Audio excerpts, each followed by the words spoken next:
Bible പ്രവാചകനായ യെഗസ്കേൽ റഷ്യയുടെ നേതൃത്വത്തിൽ ഇസ്രായേലിനെതിരായി നടക്കുവാൻ പോകുന്ന ഒരു മഹായുദ്ധത്തെക്കുറിച്ച് പ്രവചിക്കുന്നുണ്ട്. ഇന്നേക്ക് 2500 വർഷങ്ങൾക്ക് മുൻപാണ് മേൽപ്പറഞ്ഞ പ്രവചനം. യെഗസ്കേൽ പ്രവചനം 38-39 അധ്യായങ്ങളിൽ എഴുതിവെച്ചത്. അന്ന് ഇസ്രായേല്യർ ബാബിലോണ്യരുടെ അടിമയും ഇസ്രായേൽ ദേശം ബാബിലോൺ സാമ്രാജ്യത്തിൻ്റെ ഒരു ഭാഗവുമായിരുന്നു. അന്ന് ഇന്നത്തെ പോലെ റഷ്യ എന്നൊരു രാജ്യവുമില്ല. ഒറ്റവാക്കിൽ പറഞ്ഞാൽ ഇല്ലാത്തൊരു രാജ്യത്തോട് ഇല്ലാത്തൊരു രാജ്യം യുദ്ധം ചെയ്യുവാൻ പോകുന്നു എന്ന് മാത്രമേ ഈ പ്രവചനത്തെ അന്ന് വിലയിരുത്തുവാൻ സാധിക്കുകയുള്ളൂ. എന്നാൽ ഇന്നത്തെ സ്ഥിതി അതല്ല. അന്നത്തെ പ്രവചനം ഇന്ന് നമുക്ക് മനസ്സിലാകും. പ്രവാചകൻ ഇപ്രകാരം പ്രവചിക്കുന്നു: രോഷ്, മേശക്, തൂബൽ എന്നിവരുടെ പ്രഭുവായ ഗോഗേ, ഞാൻ നിനക്ക് വിരോധമായിരിക്കുന്നു. ഞാൻ നിന്നെ വഴിതെറ്റിച്ച് നിന്നിൽ 1/6 ശേഷിപ്പിച്ച് വടക്കേ അറ്റത്ത് നിന്ന് പുറപ്പെടുവിച്ച് ഇസ്രായേൽ പർവ്വതങ്ങളിൽ വരുത്തും. യെഗസ്കേൽ 39 അധ്യായം 1-2 വാക്യങ്ങൾ. രോഷ് എന്നൊരാൾ പോയി പാർത്ത ദേശമാണ് രോഷിൻ്റെ ദേശം. അത് പിന്നീട് റഷ്യ എന്നറിയപ്പെട്ടു. മേശക് എന്നൊരാൾ പോയി താമസിച്ച സ്ഥലത്തിന് മേശക്കിൻ്റെ ദേശമെന്നറിയപ്പെട്ടു. അത് പിന്നീട് മോസ്കോ ആയി. ഇവരോടൊപ്പം മറ്റു ചില രാജ്യങ്ങൾ കൂടെ ഇസ്രായേലിനെതിരായി യുദ്ധത്തിന് വരുമെന്ന് പ്രവാചകൻ പ്രവചിക്കുന്നു. പാർസികൾ, കൂഷ്യർ, പൂത്യർ, ഗൊമേരും അവൻ്റെ എല്ലാ പടക്കൂട്ടങ്ങളും, വടക്കേ അറ്റത്തുള്ള തോഗർമ ഗ്രഹവും അതിൻ്റെ എല്ലാ പടക്കൂട്ടങ്ങളും എന്നിങ്ങനെ പല ജാതികളും നിന്നോടുകൂടെ പുറപ്പെടുമാറാക്കും. യെഗസ്കേൽ 38 അധ്യായം 4-7 വരെയുള്ള വാക്യങ്ങൾ. നാം വളരെ പ്രധാനപ്പെട്ട ഒരു കാര്യം അറിഞ്ഞിരിക്കേണ്ടതുണ്ട്. ഇന്നത്തെ ലോക രാജ്യങ്ങളുടെ പേരുകൾ പല പ്രാവശ്യം മാറ്റിയിട്ടുണ്ട് എന്നതാണ്. ഉദാഹരണമായിട്ട് ഇന്ത്യ എന്നുള്ളത് നമ്മുടെ രാജ്യത്തിൻ്റെ പുതിയ പേരാണ്. സിലോൺ ശ്രീലങ്കയായി പേരുമാറി. ബോംബെ മുംബൈ എന്നു പേരുമാറി. മദ്രാസ് ചെന്നൈയായി പേരുമാറി. ഇങ്ങനെ രാജ്യങ്ങളുടെയും പട്ടണങ്ങളുടെയും പേരുകൾ മാറിക്കൊണ്ടേയിരിക്കും. ബൈബിളിൽ അത് സാധിക്കുകയില്ലല്ലോ. ബൈബിളിൽ രേഖപ്പെടുത്തിയിരിക്കുന്ന രാജ്യങ്ങളുടെ പേരുകൾ അത് എഴുതിയ കാലഘട്ടത്തിൽ നിലവിലുണ്ടായിരുന്ന പേരുകളാണ്. ഉദാഹരണമായി ബൈബിളിൽ ഇന്ത്യക്ക് കൊടുത്തിരിക്കുന്ന പേര് ഹിന്ദു ദേശം എന്നാണ്.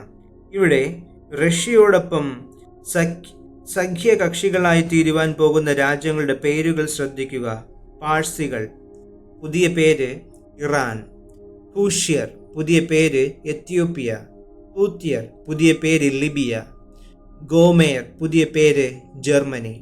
ഇങ്ങനെ Russia, Iran, Ethiopia, Libya, Germany തുടങ്ങിയ രാജ്യങ്ങൾ ചേർന്ന് ഇസ്രായേലിനോട് യുദ്ധം ചെയ്യുവാൻ വരുമെന്നാണ് 2500 വർഷങ്ങൾക്ക് മുൻപ് ബൈബിൾ പ്രവാചകൻ പ്രവചിച്ചത്.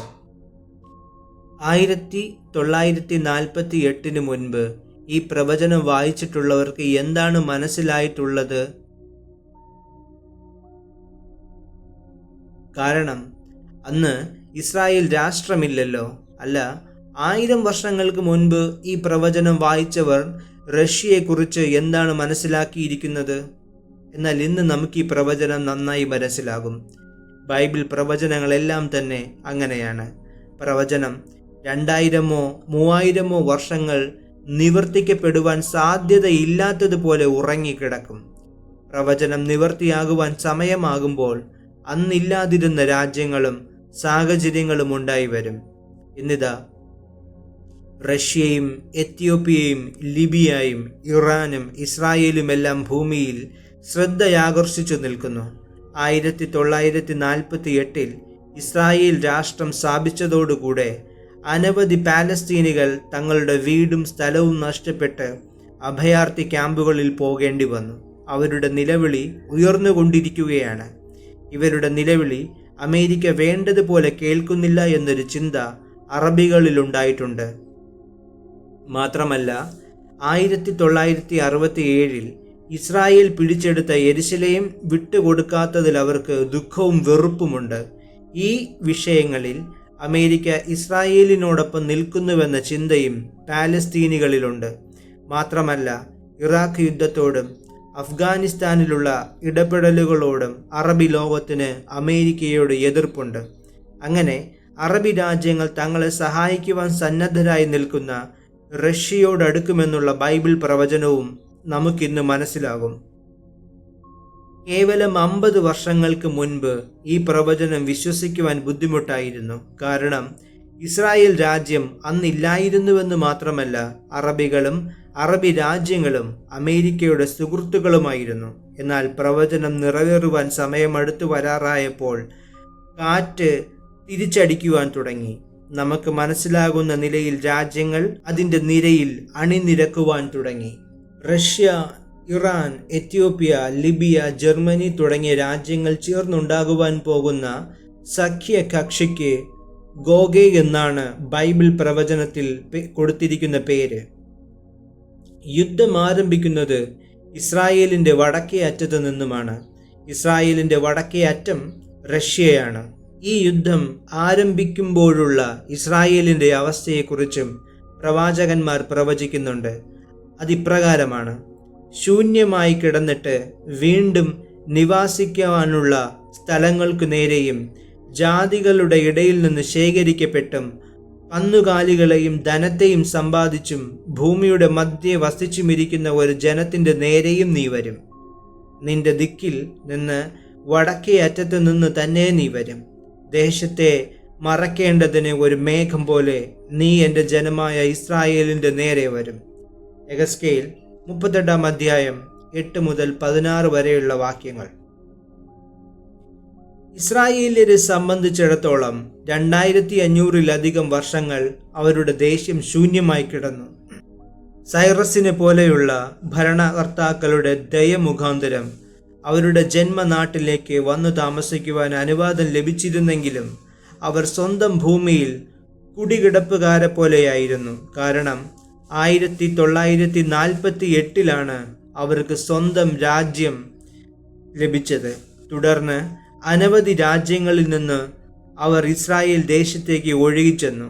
പ്രവാചകന്റെ ഭാഷയിൽ വാളിന് തെറ്റിയൊഴിഞ്ഞവരും ജാതികളിൽ നിന്ന് ശേഖരിക്കപ്പെട്ടതുമായ ഒരു വലിയ കൂട്ടം ഇസ്രായേലിയർ, അതായത് ഹിറ്റ്ലറിനെ പോലെയുള്ളവരുടെ വാളിന് തെറ്റിയൊഴിഞ്ഞു വരുന്ന ഇസ്രായേലിയർ, അവരുടെ സ്വന്തം ദേശത്ത് താമസിക്കുന്ന കാലത്തായിരിക്കും ഈ യുദ്ധം ആരംഭിക്കേണ്ടത്. അതിന് ന്യായമായ കാരണമുണ്ടാകണം. ആകയാൽ 1948 മുൻപ് നടക്കേണ്ട കാര്യമല്ല പ്രവാചകൻ പ്രവചിച്ചത്. ഇന്നേക്ക് 2500 വർഷങ്ങൾക്ക് മുൻപുള്ള ഈ ബൈബിൾ പ്രവചനം 1948 ശേഷം നടക്കേണ്ടതാണ്. നമ്മുടെ ഈ കാലഘട്ടത്തിൽ ഈ യുദ്ധം നടക്കുവാനുള്ള സാധ്യതകൾ വ്യക്തമാണ്. അതിനുള്ള ന്യായമായ കാരണങ്ങളും നാം ചിന്തിച്ചു കഴിഞ്ഞു. ഇസ്രായേലിനെതിരെയുള്ള ഒരു യുദ്ധത്തിനു വേണ്ടിയുള്ള അണിയറ നീക്കങ്ങൾ ഇപ്പോൾ നടക്കുന്നുണ്ട്. അത് ആസന്ന ഭാവിയിൽ നടക്കുക തന്നെ ചെയ്യും.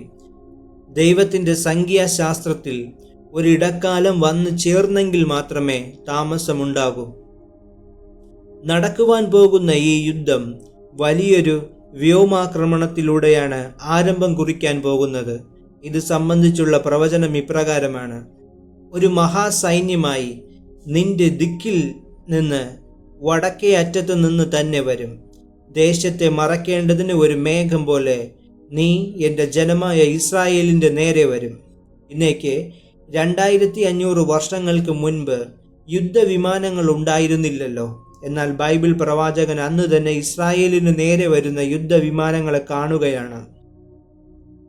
അത് മേഘം പോലെ കയറി വരുന്നതായിട്ടാണ് പ്രവാചകൻ പ്രവചിക്കുന്നത്. എത്ര അത്ഭുതകരമായ പ്രവചനം! 100 വർഷങ്ങൾക്ക് മുൻപ് ജീവിച്ചിരുന്നവർക്ക് പോലും ഈ പ്രവചനത്തിൻ്റെ അർത്ഥം മനസ്സിലായി കാണുകയില്ല. കാരണം അന്ന് യുദ്ധവിമാനങ്ങളില്ലല്ലോ. എന്നാൽ ബൈബിൾ പ്രവചനങ്ങളെ മനസ്സിലാക്കുവാൻ തക്കവണ്ണം നമുക്ക് ഭാഗ്യം ലഭിച്ചിരിക്കുന്നു. അങ്ങനെയുള്ള ഒരു കാലഘട്ടത്തിലാണ് നാം ജീവിക്കുന്നത്. യുദ്ധവിമാനങ്ങൾക്കിടുന്ന പെയിന്റുകൾ മേഘങ്ങൾക്ക് അനുസൃതമായ നിറത്തിലായിരിക്കും. കാണുമ്പോൾ അത് മേഘം പോലെയേ തോന്നും. അതുകൊണ്ടാണ് ബൈബിൾ പ്രവചനത്തിൽ യുദ്ധവിമാനങ്ങളെ മേഘത്തോട് പരാമർശിച്ചത്. യുദ്ധത്തിൻ്റെ പര്യവസാനത്തെക്കുറിച്ചും ബൈബിൾ പ്രവചിക്കുന്നുണ്ട്. ഇസ്രായേലിൻ്റെ കരഭാഗങ്ങളുടെയും കടൽ ഭാഗങ്ങളുടെയും ആകാശത്തിൻ്റെയും അതിർത്തികളിൽ ശത്രു സൈന്യം നിലയുറപ്പിക്കും. നാവികസേനയും വ്യോമസേനയും കരസേനയും യുദ്ധത്തിന് സജ്ജരായി ഇസ്രായേൽ ദേശത്തെ വളയും. ഈ യുദ്ധത്തിൽ ഇസ്രായേൽ ജയിക്കുകയില്ലെന്ന് അവർക്ക് തന്നെ ബോധ്യമാകും. ഇസ്രായേലിൻ്റെ സമ്പൂർണ്ണ പരാജയമായിരിക്കും ഈ യുദ്ധമെന്ന് വാർത്താ മാധ്യമങ്ങൾ പ്രവചിക്കും. എന്നാൽ പെട്ടെന്നൊരു വലിയ ഭൂകമ്പമുണ്ടാകും. ആ ഭൂകമ്പത്തിൽ സകല മനുഷ്യരും വിറയ്ക്കും. പർവ്വതങ്ങൾ ഇടിഞ്ഞു വീഴും. അതിനെ തുടർന്ന് വലിയ പെരുമഴയും മഞ്ഞുവീഴ്ചയും ചില ഭാഗങ്ങളിൽ അഗ്നിബാധയും പകർച്ചവ്യാധിയും ഉണ്ടാകും. ലോകം കണ്ടിട്ടുള്ളതിൽ ഏറ്റവും വലിയ സുനാമി അന്നുണ്ടാകും. എഗസ്കേൽ 38 അധ്യായം 19 മുതൽ 23 വരെയുള്ള വാക്യങ്ങൾ. വിമാനത്താവളങ്ങൾ തകർന്ന് താറുമാറാകും.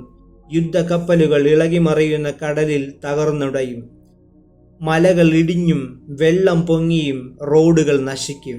ഗതാഗതം സ്തംഭിക്കും. വാർത്താവിനിമയ ശൃംഖലകൾ നശിച്ചു പോകും. ഭക്ഷണവും കുടിവെള്ളവും ഇല്ലാതെയാകും. ചിക്കൻ ഗുനിയ പോലെയുള്ള പ്ലേഗ് പടർന്നു പിടിക്കും. ന്യൂക്ലിയർ റിയാക്ടറുകൾ തകരും. നിമിഷ നേരം കൊണ്ട് പദ്ധതികളെല്ലാം പാളിപ്പോകും. ഗോഗിൻ്റെ സൈന്യം പൂർണ്ണമായി പരാജയപ്പെടും. ലോക ചരിത്രത്തിലെ നിമിഷ നേരം കൊണ്ട് അവസാനിച്ച മഹായുദ്ധമെന്ന ഈ യുദ്ധം അറിയപ്പെടും. ഇന്തോനേഷ്യയിലെ സുമാത്രയിലും ജപ്പാനിലുമുണ്ടായ ഭൂകമ്പവും തുടർന്നുണ്ടായ സുനാമിയും എത്ര വലിയ നാശമാണ് വിതച്ചതെന്ന് നമുക്കറിയാമല്ലോ.